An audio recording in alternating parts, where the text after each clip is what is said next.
Welcome everybody to today's episode of Sam Talks Telehealth. And I'm actually this time doing a two-part series, so you can tune in this one and then the next one. And we're really looking at a common question that's been coming up for my clients and different people throughout the industry is, what is a digital health strategy? And this is something that clients come and they say, man, I need my digital health strategy. I need to be able to know, am I hiring an information officer, a telehealth executive, a digital health executive? What's my strategy? And what I will always say, which is actually more important, is what is your organizational strategy? What is your practice strategy? What is your hospital strategy? And so in today's episodes, we're really going to focus on larger health systems, different kinds of ways they can look at the digital health strategy.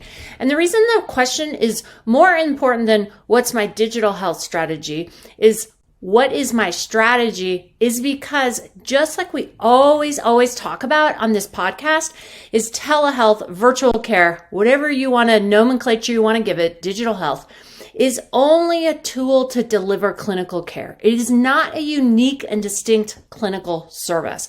And so when people go with this, I'm going to create a digital strategy, well, what's that old saying? It's like execution, eat strategy for lunch. You don't want one more strategy that people are like, oh, Jesus, here they come again with their one more strategy. Instead, what you want to say is, what is my overall organizational strategy? And how does digital health, telehealth, virtual care, how does it help me meet those specific goals? Because when we think about where we are now, 2021, well into everyone using telehealth, using virtual care in some way, we really need to be thinking about how do these tools help me deliver the care I want to do and help me meet the strategy I want to have. So again, in today's episode, this is going to be a two-part series. We like to keep these quick, and we're going to focus today really on hospitals and health systems, but then come back for the next episode, and that one will be looking more at organizations, smaller practices, what would they do, and how would we talk about the digital strategy? Again, what's your strategy? Then the question becomes, how does virtual care help us meet that strategy? So I'm going to take two different strategies that tend to be really common things that health systems, hospitals will have. So strategy number one, there is a strategy of grow the neuroscience service line, right? And why is that? Because we want to increase access to outpatient neurology services. And then we want to be a leader for neurosurgery, right? These are very common things I see in different service lines, strategies. And so those metrics they have, grow neuroscience service line. And then it'll be like, yeah, because I want to increase access in outpatient neuro services because we know that's often very hard to get into.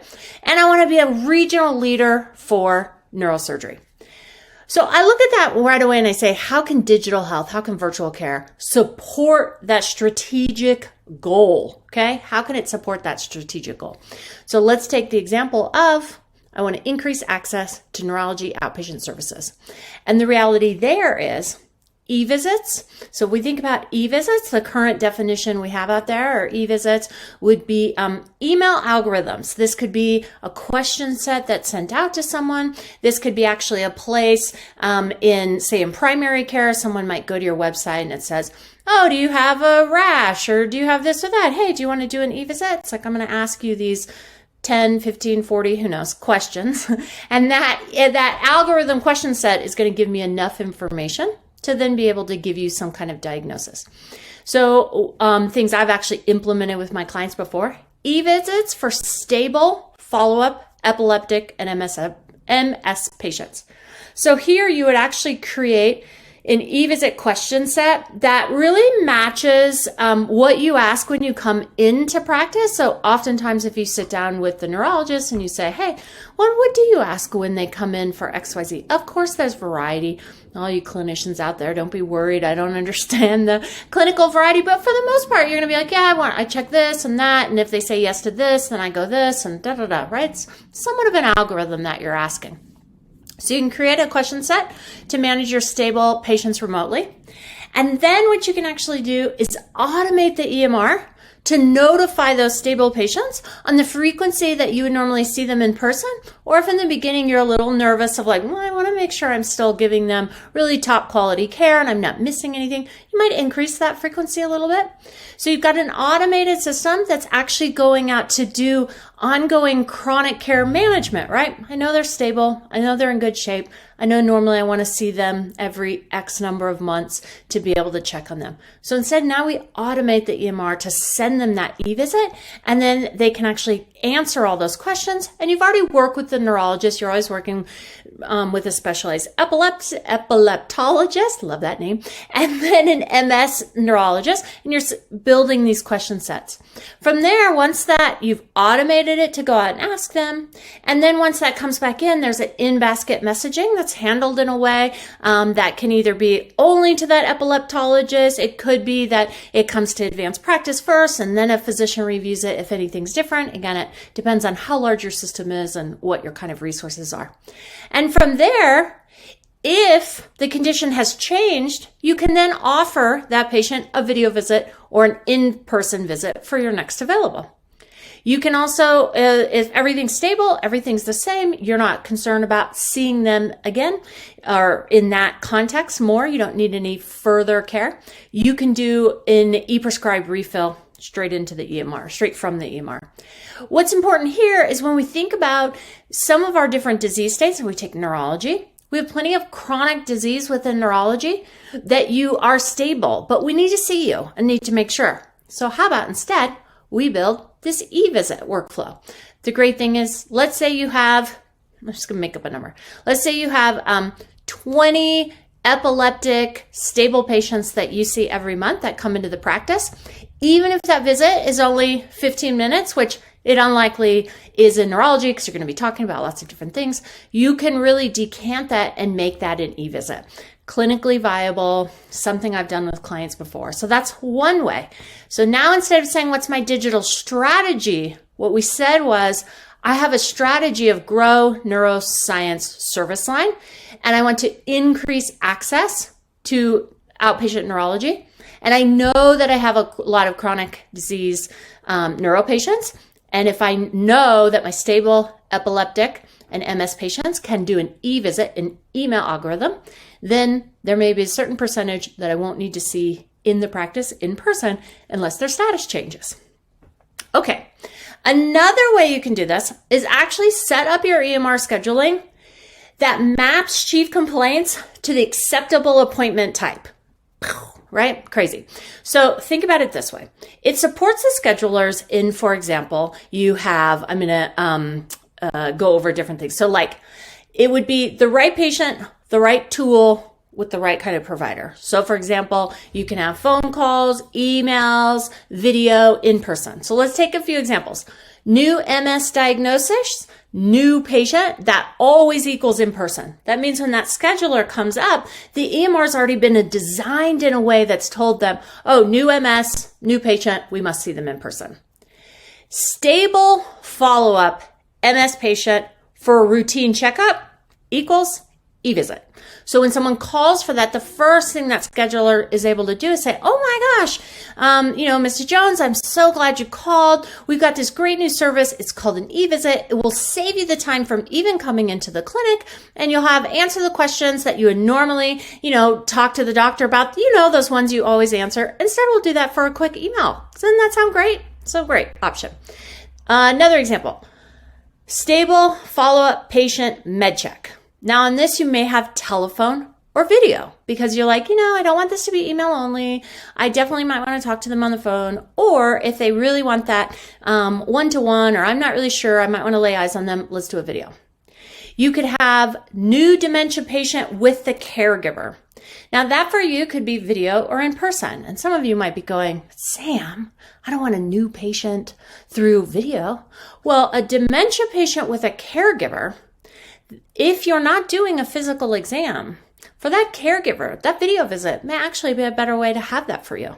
And then the patients in their home environment, things like that. Okay, so that's number 2. This is how do I increase access to outpatient neurology services? I'm using digital health by setting up my EMR with all my chief complaints mapped already to the types of way I would see those patients. It's email, telephone, video, in person. No one's better than the other. It's deciding what's the right way to see the patient.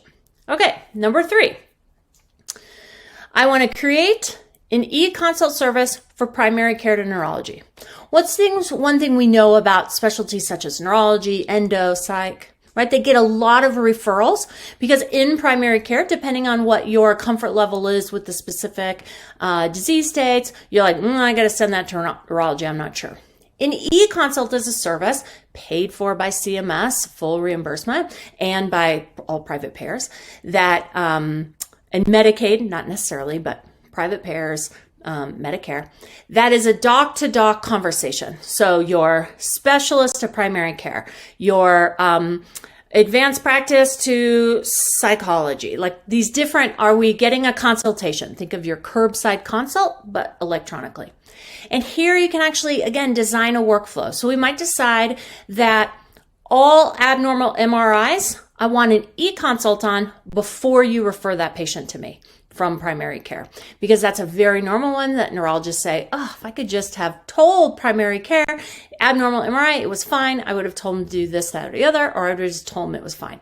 So in this, you're actually setting up a workflow with specific diseases, with specific questions that you're having primary care present to you.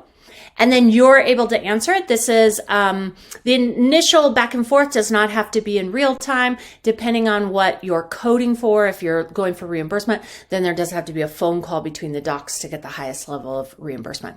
But it gives you a formalized, reimbursable way to have curbside consultations. So create an e-consult service, primary care to neurology. Again, this matches your goal of how do I increase access to outpatient neurology services. Okay. Next, and all of that is under the umbrella, let me add that too, all of that's under the umbrella of decanting neurology clinics to increase access for new and complex patients. So you're decanting your stable people, your people who don't necessarily need to be seen that could be managed in primary care. You're decanting those clinics to make sure you really have the best, the space available for your most complex and new patients. Now, your other goal was grow neuroscience service line, regional leader for neurosurgery. Implement or expand services to rural hospitals. And what does that often mean? That often means expand your telestroke services. Create a telestroke network. Stroke is what leads to neurosurgery. There's only so many strokes you're going to get in your one particular place. And so one quote unquote easy way to get real quick to neurosurgery is get real quick to strokes. And so if you are a large health system and you already have 24/7 neurology coverage because you may be level 1 trauma center, you may be an academic medical center, whatever that looks like for you. If you have 24/7 coverage of neurologists, then there's no reason you shouldn't be the leader in stroke, telestroke coverage. It's now considered appropriate. It's standard of care. And in fact, the Joint Commission looks at it for most hospitals that if your ED doesn't have a telestroke service, an inbound telestroke service from a specialized stroke neurologist, then you are not providing the highest quality of care. All of that's reimbursable, regardless of the geographic locations. All payers pay for it. That's been going on for quite some time. So how do I become a regional leader for neurosurgery? I make sure that I have a strong telestroke program throughout my region. I might be in multiple states. I might do something like that. And that way, when appropriate, those transfers come into that highest level of care, and you can then have a regional leader for neurosurgery.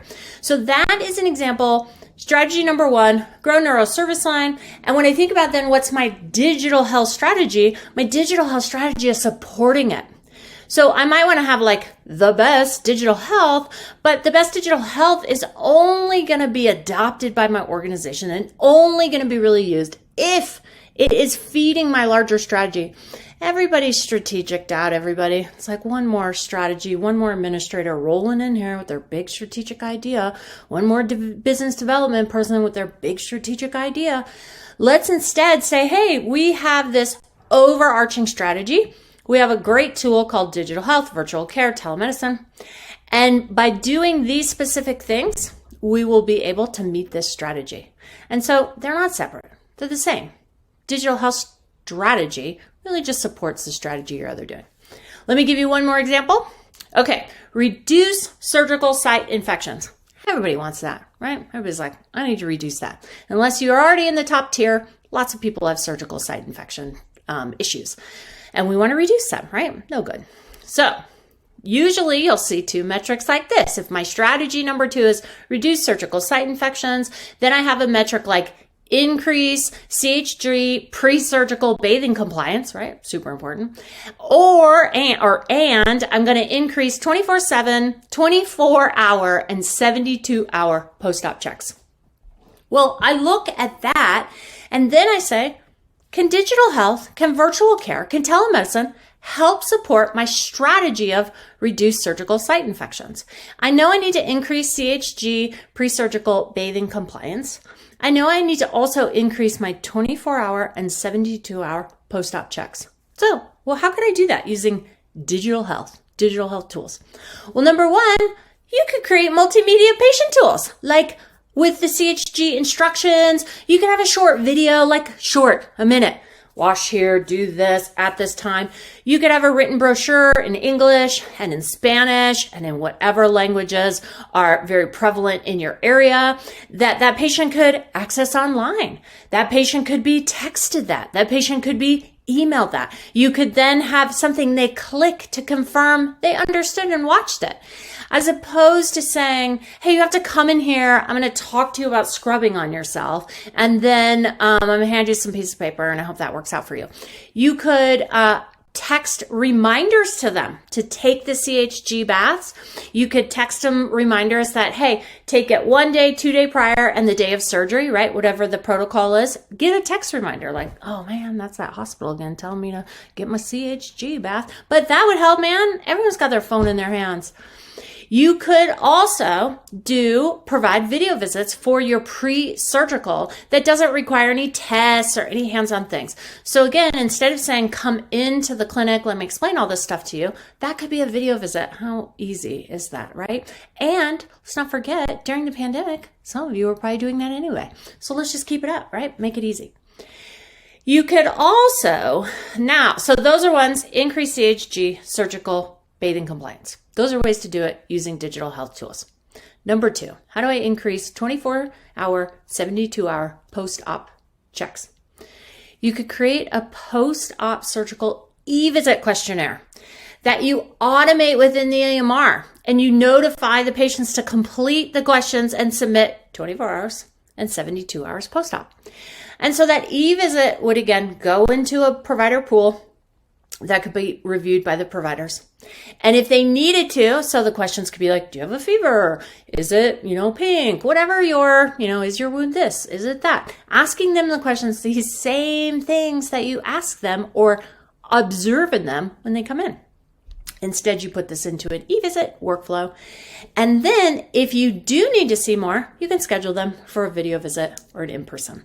Now, we all know in surgery, our real goal of surgery is more surgeries. And so that time, whether it's staff time, clinic time, whatever that looks like, that time that is more, that time that we can do things remotely is very beneficial to instead use that what we were doing in person before, make it remote, and then have more people in clinic to be able to find more appropriate surgeries to then get to more surgeries. So again, our strategy number 2, reduce surgical site infections, and instantly ask yourself, what digital tools can I help do this?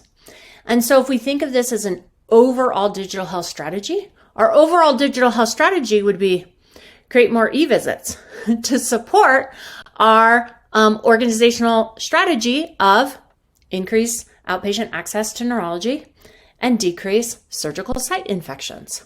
We would So we're saying our digital health strategy are actually more the tasks we need to complete our overall strategy. Now, of course, can those link together in the sense of if I don't have a good EMR or if I don't have any automation in my EMR, then it may be I need to resource that properly. I need to do these kinds of things properly. But it's really, I think what's important is when people come up with a digital health strategy, because it sounds sexy and because apparently everyone is now like, "Ooh, I need a chief digital officer, and do I need a virtual care senior vice president?" I mean, if you're huge and you have a big program, if not, you can really just start to look at it more about how does digital health serve. You should absolutely have some, especially as a hospital, some kind of telemedicine director, some kind of things like that. But I think digital transformation is only going to transform you if it actually matches to things you already do. So if you go out and have a different digital health strategy, then you oftentimes are prioritizing things that are actually low priority for the organization, which means you won't have financial support, you won't have staffing support, and people just get tired of you and your strategy.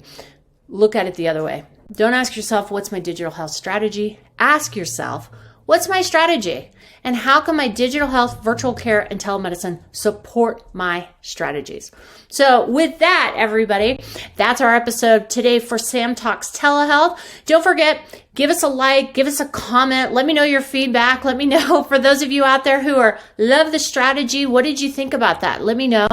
And since this is a two-part series, we'll be back next episode talking about the same context, but what does that look like for private practices, organizations, different kinds that are outside of these larger hospital systems. So with that, thank you for joining me. We look forward to having you back here next time on Sam Talks Telehealth.